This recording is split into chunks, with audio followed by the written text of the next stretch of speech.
In today's video, I'm going to teach you how to change the crosshair size in AutoCAD. Modifying the crosshair can greatly improve your navigation and precision when working on detailed drawings. It's one of those customizable features that can be adjusted to suit your personal preferences or specific project needs. Firstly, to begin this process, you'll want to open the Options menu. You can do this swiftly by typing OP into the command line and then pressing Enter.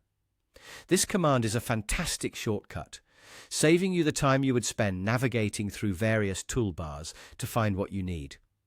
Once you're in the Options menu, direct your attention to the Selection tab. Within this tab, you'll find a slider dedicated to adjusting the pickbox size.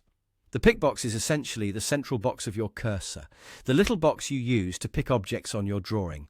You can think of it as your cursor's targeting reticle, and sometimes a larger or smaller box can make it easier to select the right elements, depending on your screen size and the complexity of your drawing. By sliding this to your desired size, you can fine-tune the ease with which you can select items. After you've adjusted the pickbox to a size you're comfortable with, turn your focus to the Display tab, where there is another crucial slider waiting for your attention. This slider controls the crosshair size. Now, the crosshair represents the length of the lines extending from your cursor. It's what you see when you're navigating around your workspace. Dragging the slider will extend or shrink these lines.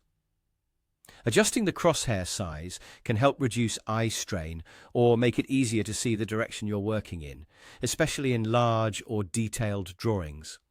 It's all about your comfort and what works best for your workflow.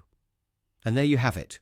With those simple adjustments, you have successfully customized your crosshair and pickbox sizes in AutoCAD. These small tweaks can significantly enhance your drawing experience, making your work both more efficient and comfortable. This concludes today's tutorial, and remember, a well-adjusted workspace is the first step to effective and efficient designing. Keep practicing and playing with these settings to find the perfect balance for your needs. Thanks for watching and happy drafting.